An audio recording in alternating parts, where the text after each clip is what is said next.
The Texas Parks and Wildlife television series is supported in part by Texas Parks and Wildlife Foundation, conserving the wild things and wild places of Texas thanks to members across the state. Additional funding provided by the Toyota Tundra.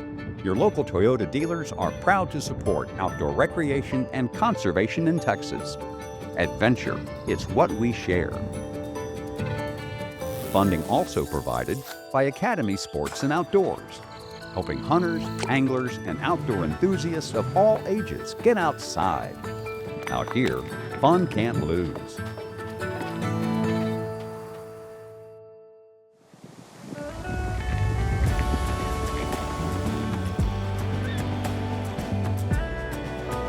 Coming up on Texas Parks and Wildlife. This is an amazing prehistoric site. We're with the youth group, and our job is to let them have some fun while they're learning. Alligators are part of our native wildlife here in Texas, and they've been here for hundreds and hundreds of years, so long before we were here. There you go. We have the most beautiful lake. Lake Whitney itself is just amazing.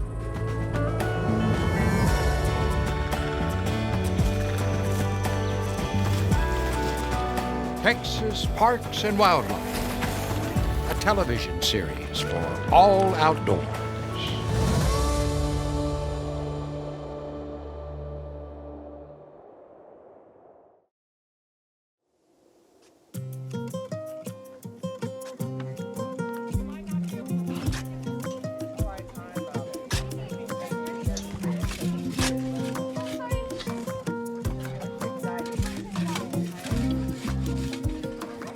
We are out here at an archaeological site that is absolutely amazing. And in the background here, you see the excavation units, and we have 30 kids and 30 adults working with us for the Texas Archaeological Society Field School.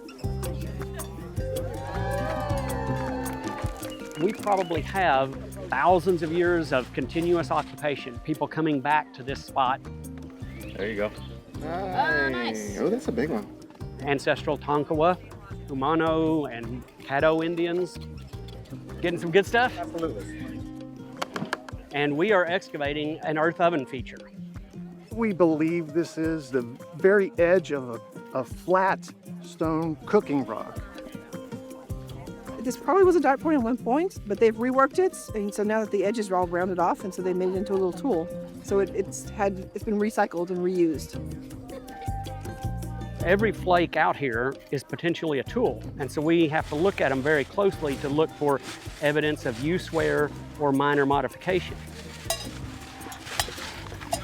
We screen every bit of the dirt. Then we find things like this. And you look at the grooves here. If you have an arrow shaft and you want to smooth it out, you could run it back and forth in that groove, nice and even, and making it the shaft that you want. And you can look right down that and see the groove right there. This is sandstone, so in a sense, think of it as sandpaper. That's a cool tool. 4 1-meter squares. It's called 2 by 2. And you're at the top of level 4, correct? Correct. Okay, so you've got a long way to go. The Texas Archaeological Society is really about educating people about archaeology. I'm going to show you guys friction fire, which is the way that ancient people were able to do a fire. We teach them about the importance of preserving our past. That is a hefty ember. We have to promote these ideas of preservation, conservation. That's what this is all about. And there you go. Over there, they found it too. And of course, we're with the youth group, and our job here is to get the kids out here and let them have some fun while they're learning. Okay, are you ready for some more dirt? Yep. Okay, here you go. Thanks for sifting for us. You're doing a good job. I found this. Show me. That's a really nice flake there. Good job. We've found broken off dart points and arrowheads in every level so far. The first thing you do is usually go to somebody a little higher up who knows their points better, and then if they say it's a point, you go and ring the bell over there. Good job. Go out there and ring it. Yeah, just ready? Wow, that is a big piece. Madison, why don't we put this right where you found it so we can map it together, okay? We're looking at a large piece of pottery. First, we have to map it so we know exactly where we found it in the level. What number is that? 5 by 6. After that, you grab a bag and you label it, and then all of that stuff goes to the lab. We know it's punctuated. Punctated, and that's what we're seeing on this. And you see how smooth this surface is? We're talking about a vessel that's probably 16, 18 inches in diameter. This is a good find, guys. Give me a high five. High five. High five. High five. All right. Is this a bell ringer though? What do you think? Yes. Yes, it's a bell ringer. This is Caddo pottery that they found in place and mapped it and got an elevation on it. So this is excellent. Ring the bell.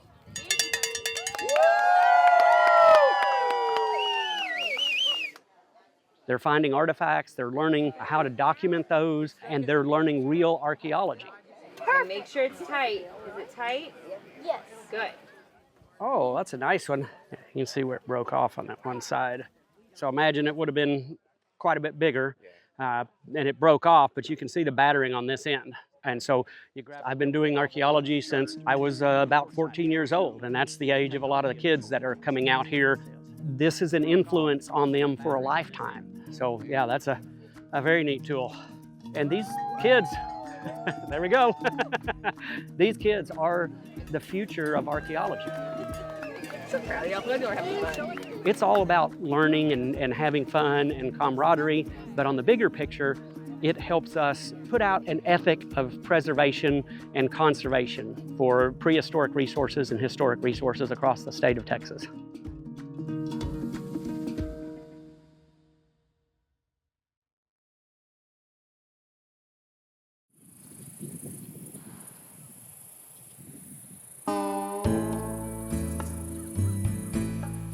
Alligators are part of our native wildlife here in Texas, and they've been here for hundreds and hundreds of years, so long before we were here. They actually were listed as endangered in the 1970s. Their populations were very low. They were removed from the endangered species list in 1985, and since their population has really rebounded, so they're a great example of a conservation success story. Here in Texas, you can find alligators in roughly the eastern half of the state. They are most abundant, though, along the coast. It's hard to say that necessarily people are seeing more gators, is that people are out and about more. So I don't know necessarily if there's more gators or people are just seeing more of them. Urban development is an issue. Houston is the largest city in gator territory, and Houston is growing and expanding on all sides. And so with more growth, you're going to see more of the native habitat of alligators starting to be built upon. So there's going to be less natural habitat for them, and there's going to be artificial habitat is going to be built at the same time, like retention and detention ponds. So where once these gators were able to live naturally, now they're having to take advantage of man-made ponds and lakes and places for them to stay. Ditches are a great place for alligators, especially during storms, because what are ditches designed to do? Ditches are designed to funnel water and to hold water.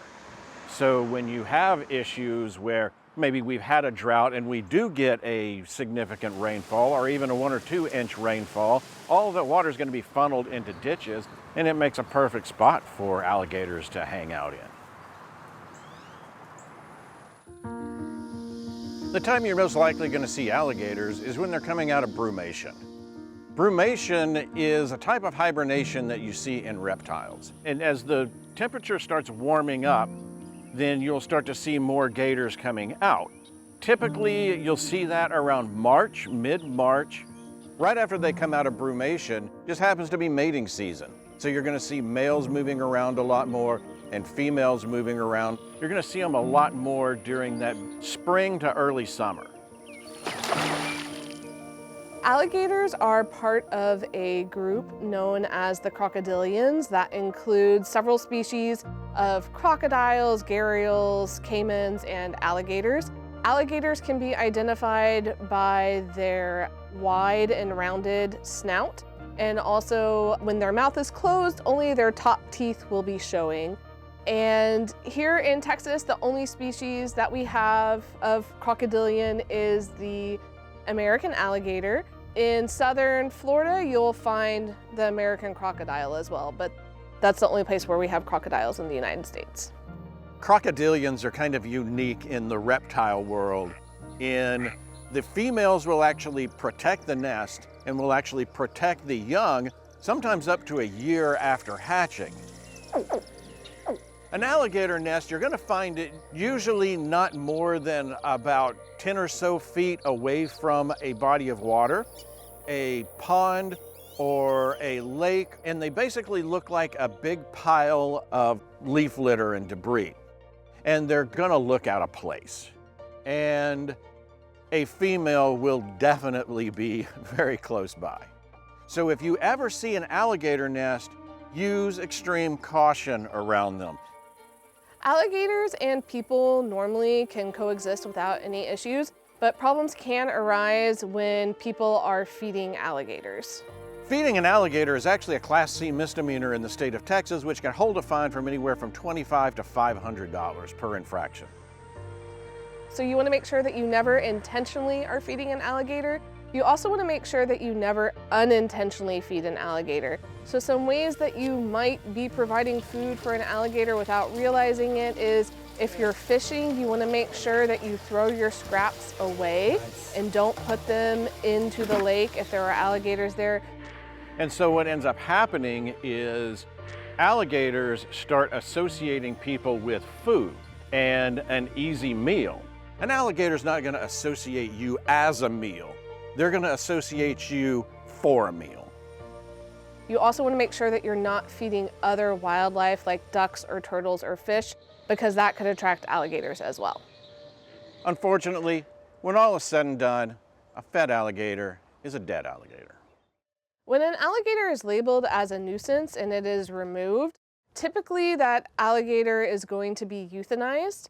If it is not euthanized, they might try and relocate it, but a lot of times the end result can be the same because alligators that are relocated will often die after the relocation due to the stress associated with capture and handling. They're also territorial animals, so they will have to compete with any other alligators that are at that new location. Also, oftentimes alligators will try to return to the location where they were trapped because they have a really strong homing instinct and they can die in the process of that. As long as we are wise around alligators, then alligators don't pose a threat. You should stay a safe, respectable distance away from them. Think of it about the length of a school bus is what you want to stay away from alligators. Admire them from a distance.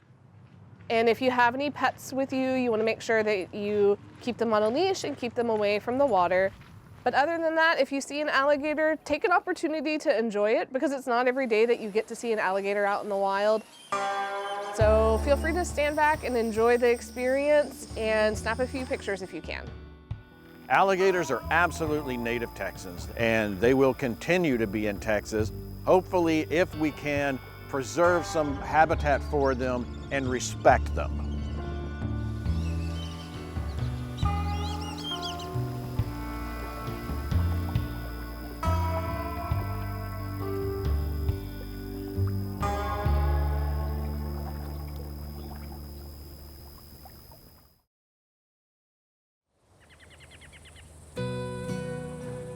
We have the most beautiful lake. Lake Whitney itself is just amazing. It is a 28,000 surface acre lake, so that's a lot of lake. There's just so much wildlife that's out there on it. Ready? Yep. There you go.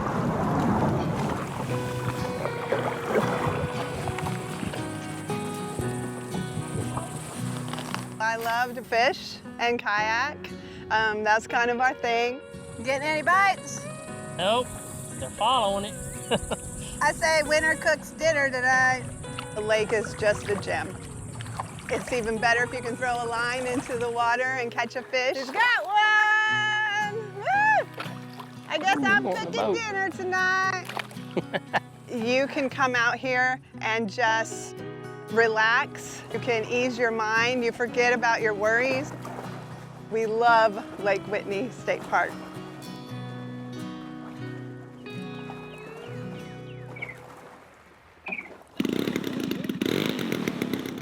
We have a remote control playing club that comes out once a month.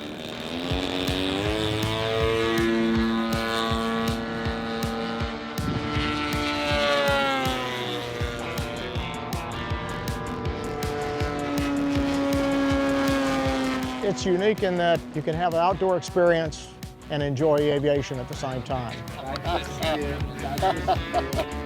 Are you going to fly that twin today? We'll try. Did you get played with this model? Played with it. This state park is a great facility for this hobby.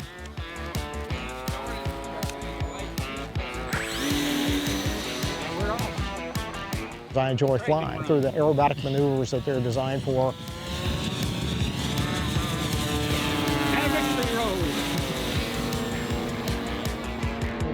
It's totally exhilarating.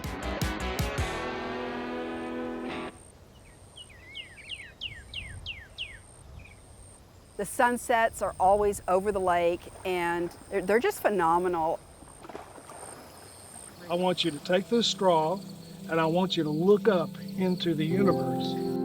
In the diameter of this straw are 1,000,000 galaxies. What? What? 1,000,000 galaxies just in the diameter of this straw. We've been doing star parties out here for several years now. There are not enough grains of sand in all the beaches in the world to equal all the stars in the universe.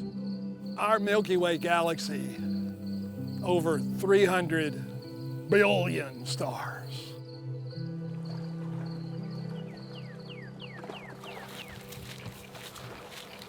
Pretty little butterflies. We do nature trail walks on Sunday mornings.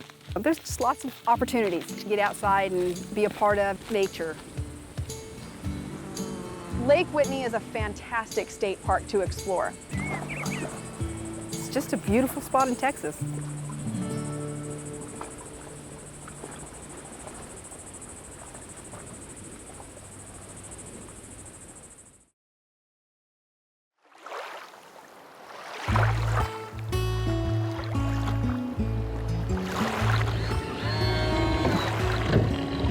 My name is Emily Slubar. I've been a game warden for a little over 10 years. I was an intern in college with Parks and Wildlife Game Wardens, and I fell in love with everything they did, everything they stand for, the job. You gonna drive or you want me to? Well, if you tell me where to go, I'll drive. I would stay in the water. Yeah, obviously. So we're out on the water. Safety is #1 priority. We're obviously wanting to make sure people have the appropriate life jackets on their boat, that kids are wearing their life jackets if needed. Say Game Warden, how you doing today? Gonna do a quick water safety check on the boat. Make sure you got all your safety stuff. There's your life jacket, okay? So our main thing today is to look for life jackets. That's the #1 priority. I mean, all the safety stuff is important, but the life jacket is what saves more lives than the others. I was gonna say, just as long as each boat, there's enough life jackets for everybody that's in the water on the boat. And then fire extinguishers for both boats. Do you mind if I step on board so I can test it? Okay. Got it, Adam? Oh, is this what it might be? Something else in Nope, that's it. All right, thank you, appreciate it. A lot of times it's just easier to step on board and check a few things out and get a look. Sometimes you board on a boat and there's nothing but beer cans all over the floor. It's a little early, but you never know. We'll also be looking at the way the driver is operating. You don't see a lot of alcohol out here on this lake, but it does happen, so we're looking to make sure that they're not showing any signs of intoxication. You'll see it anywhere you go. Anytime people are on the water boating on a weekend, there will always be some alcohol involved.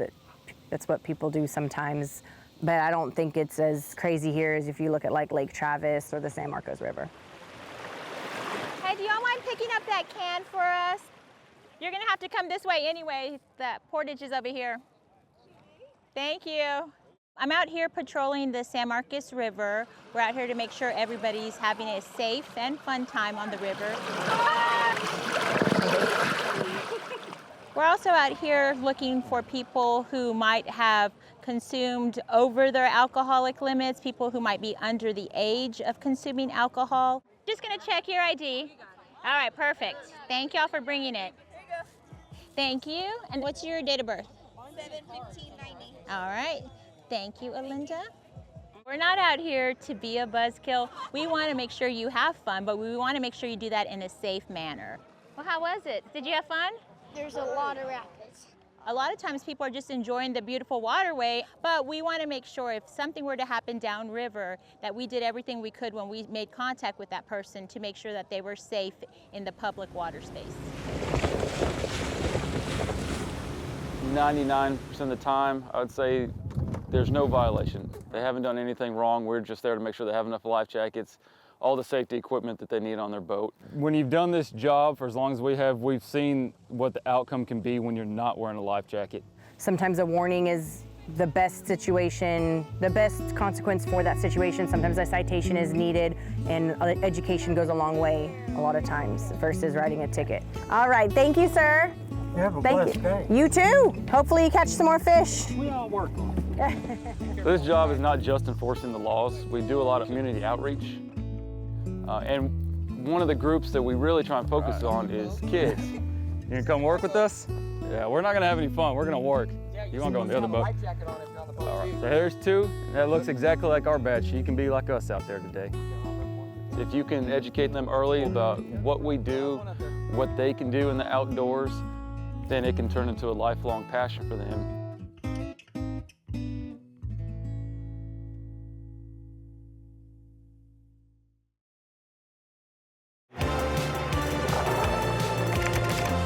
To celebrate 40 years of our television series, we are taking a trip back in time to look at some of our earliest episodes.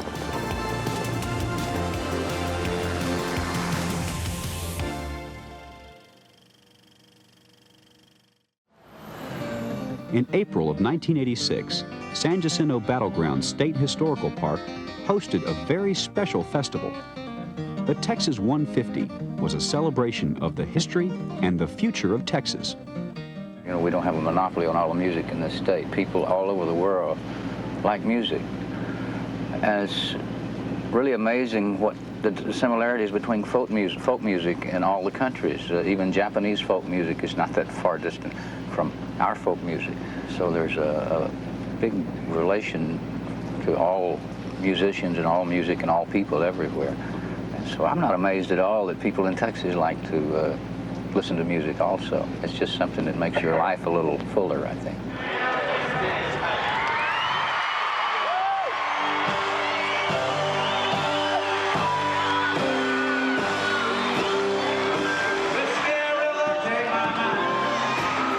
Willie Nelson and his friends performed with the Houston Symphony Orchestra in a live broadcast performance Sunday night before a crowd of more than 40,000 people. He was one of more than 60 musical and variety entertainment groups that lent their talent and enthusiasm to the two-day festival. From big-name groups to school children in their colorful finery, they offered everyone a wide variety of ways to say happy birthday to Texas.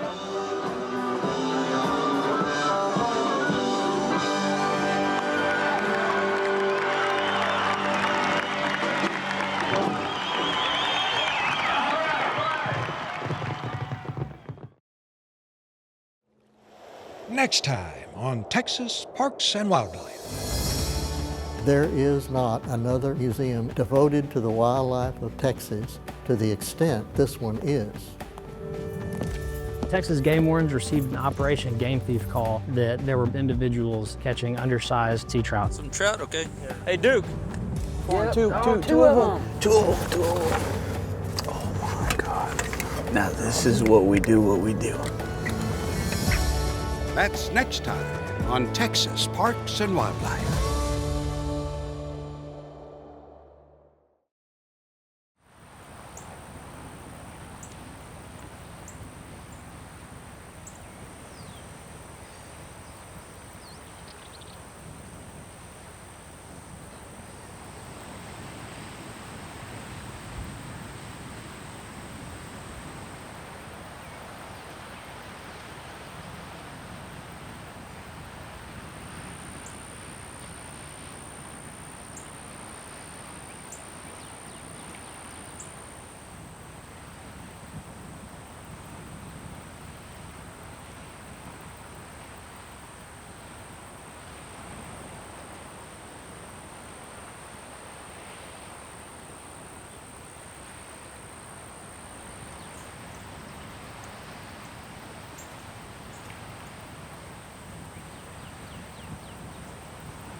The Texas Parks and Wildlife television series is supported in part by Texas Parks and Wildlife Foundation, conserving the wild things and wild places of Texas thanks to members across the state. Additional funding provided by the Toyota Tundra. Your local Toyota dealers are proud to support outdoor recreation and conservation in Texas. Adventure, it's what we share. Funding also provided by Academy Sports and Outdoors, helping hunters, anglers, and outdoor enthusiasts of all ages get outside. Out here, fun can't lose.